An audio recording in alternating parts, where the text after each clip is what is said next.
గుర్తుందండి మీకు? గుర్తుందా?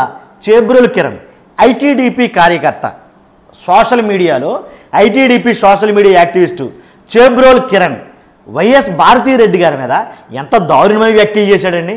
నిజంగా ఎలా అంటే అన్నం తిరిగివాడు ఎవడో కూడా అలాంటి మాటలైతే మాట్లాడడం, అంత దారుణంగా మాట్లాడాడు. అంత ఎలా అంటే భయంకరమైన మాటలైతే మాట్లాడాడు. మాట్లాడిన వెంటనే వైఎస్ఆర్సీపీ సంబంధించిన వాళ్ళందరూ విరుచుకుపడిపోయారు. ఆడు మాట్లాడిన మాటలేంటి, ఏం జరుగుతుంది అసలు? ఐటీడీపీ కార్యకర్తలందరూ ఎలా ఉన్నారా? ఐటీడీపీ ఏదైతే నారా లోకేష్ గారి ఆధ్వర్యంలో నడుస్తున్న ఐటీడీపీలోంచి, ఆ ఫ్యాక్టరీలోంచి వచ్చిన వాళ్ళందరూ ఎలాగే ఉన్నారు, వాళ్ళ మాటలేంటి, వాడు మాట్లాడే మాటలేంటి అని విరుచుకుపడిపోవడంతో వెంటనే టీడీపీ వాళ్ళు ఏం చేశారంటే చాలా ఇమీడియట్గా మాకు తెలుగుదేశానికి అతనికి సంబంధం లేదని తెలుగుదేశం నుంచి సస్పెండ్ చేశారు, ఐటీడీపీ నుంచి కూడా సస్పెండ్ చేశారు. సస్పెండ్ చేసిన తర్వాత వెంటనే ఏం చేశారంటే కనుక అతను అరెస్ట్ చేయించారు. అబ్బో చూశారు కదా ఏమన్నారు, మాట్లాడారు, తెలుగుదేశంలో ఒక్కడు తప్పుగా మాట్లాడితే వాడిని అరెస్ట్ చేయించాం ఇమీడియట్గా అని చెప్పారు. నిజమే, అరెస్ట్ చేయించారు, నిజమే, సస్పెండ్ చేశారు. కానీ ఎక్కడి వరకు కట్ చేస్తే ఎక్కడి వరకు జరిగింది ఒక ఎత్తు అయితే కనుక ఇక మీదట జరిగింది ఒక ఎత్తు. కోర్టులో సబ్మిట్ చేయడం జరిగింది, 14 రోజులు రిమాండ్ విధించడం జరిగింది. రిమాండ్ విధించిన తర్వాత ఇదంతా ఒక ఎత్తు అయితే కనుక 14 రోజులు రిమాండ్ అయిపోయింది, బయటకు వచ్చేసాడు, బెయిల్ మీద బయట తిరుగుతున్నాడు ఇప్పుడు ఆయన. కాకపోతే వైసీపీ సోషల్ మీడియా అలాగే వైసీపీ కార్యకర్తలు కానీ వైసీపీ నాయకులు కానీ మొత్తం అందరూ ఆరోపించేది ఏంటంటే ఏంటిది తమ్ముడు తన ఎలా అంటే ఇప్పుడు వడ్డించేవాడు మనోడైతే కనుక బంతులో ఏ మూలలో కూర్చున్నా సరే మనకు వస్తుందంట. కాబట్టి రాజు తలుచుకుంటే కొరడా దెబ్బలు కొదువేముంది అన్న చంద అన్న ఏంటి, అరెస్ట్ చేయడము మనమే, అరెస్ట్ చేయించడము మనమే, బెయిల్ ఇప్పించడము మనమే అదైతే కనుక మాట్లాడుతున్నారు. ఎందుకని అంటే కనుక 14 రోజులు, జస్ట్ 14 రోజుల రిమాండ్ మాత్రమే విధించారు. తర్వాత బెయిల్పై బయటకు వచ్చేసాడు. ఇప్పుడు వైఎస్ఆర్సీపీ సోషల్ మీడియా యాక్టివిస్టులు కొంతమంది మీద కేసులు అయితే కనుక నమోదవుతున్నాయి. మనం చూస్తున్నాం. కూటమి ప్రభుత్వం అధికారంలోకి వచ్చిన తర్వాత మొదలుకొని ఎక్కువ చేసిందల్లా ఏంటంటే కనుక సోషల్ మీడియా యాక్టివిస్టులను ఎక్కువగా అరెస్ట్ అయితే చేయడం జరుగుతుంది. ఇది వాస్తవమే, ఎవరు అన్నా అవునన్నా కాదన్నా. ఎంతమంది అరెస్ట్ చేశారో, ఎంతమందిని బెయిల్లో ఉన్నారు, ఎంతమంది జైల్లో రిమాండ్లో ఉన్నారో మీకు అందరికీ తెలిసిన విషయమే. కాకపోతే వాళ్ళందరి కేసులు ఒక ఎత్తు అయితే చేబ్రోలు కిరణ్ కేసు ఒక ఎత్తా. కాబట్టి చేబ్రోలు కిరణ్ మాట్లాడింది తప్పేం కాదా? అంతకన్నా ఏంటి అంత దారుణంగా మాట్లాడకపోయినా జస్ట్ ఏదో ఒక పోస్ట్ని ఫార్వర్డ్ చేశాడనో, ఒక రీల్ని ఫార్వర్డ్ చేశాడనో, లేకపోతే ఒక దాన్ని షేర్ చేశాడనో అరెస్ట్ చేసిన వ్యక్తుల్ని ఎప్పుడైతే రిమాండ్ విధించారో ఆ రిమాండ్ పూర్తయి బయటకు వస్తే మరలా పిటిషన్ వేసి మళ్ళీ లోపలికి తీసుకోవడం, మరలా రిమాండ్ పూర్తయితే మళ్ళీ పిటిషన్ వేసి మరలా తీసుకోవడం, కస్టడీలో తీసుకోవడం, ఇలా జరుగుతుంది కదా. మరి అలాంటప్పుడు ఎందుకని చేబ్రోలు కిరణ్ని ఏదో అత్తోరింటికి వచ్చి వదిలేసినట్టు అంత ఈజీగా ఎలా వదిలేశారు అని అయితే మాట్లాడుతున్నారు. ఎందుకంటే సోషల్ మీడియా యాక్టివిస్టులు అందరి మీద కేసు పెట్టడం పాపం.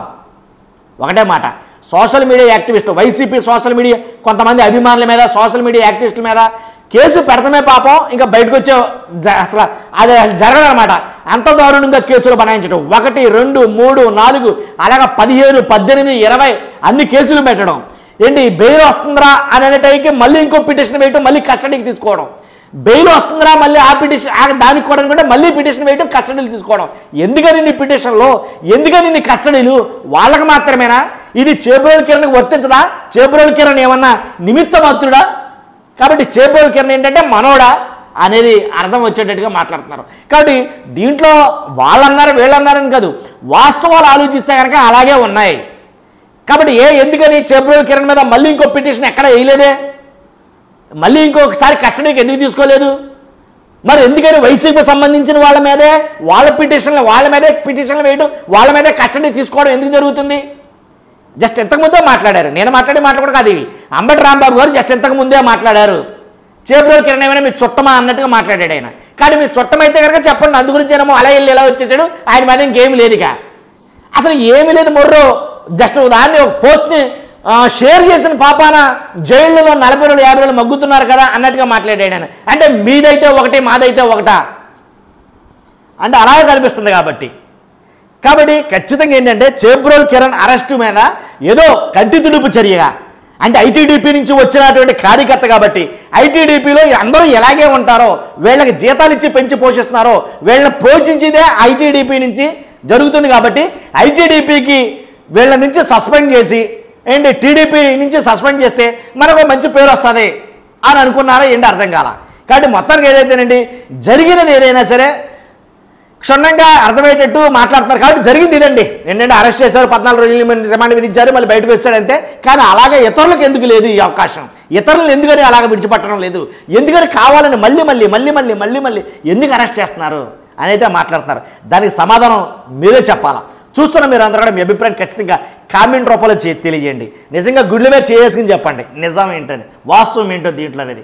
కాబట్టి ఫస్ట్ అయితే లైక్ చేయండి, నాకు మోటివేషన్గా ఉంటుంది, అలా ఎక్కువ మందికి ఇన్ఫర్మేషన్ పాస్ అవుతుంది. లైక్ చేయాల్సిన మీ బాధ్యత. కాబట్టి ఖచ్చితంగా లైక్ చేయండి. అంతేకాదు కొత్తగా మన ఛానల్ చూస్తే పక్కాగా సబ్స్క్రైబ్ చేయండి. పార్టీలకు అతీతంగా మన వీడియోలు ఉంటాయి. ఒకవేళ టీడీపీ అయినా, జనసేన అయినా, వైసీపీ అయినా పార్టీలకు అతీతంగా మన వీడియో ఉంటే దాంట్లో ఎలాంటి డౌట్ లేదు. ఖచ్చితంగా సబ్స్క్రైబ్ చేసుకోవచ్చు. ముందు మీ అభిప్రాయం కామెంట్ రూపంలో తెలియజేయండి చేబ్రోలు కిరణ్ గారి మీద. చూస్తున్న మీరు అందరూ కూడా థ్యాంక్ యూ వెరీ మచ్.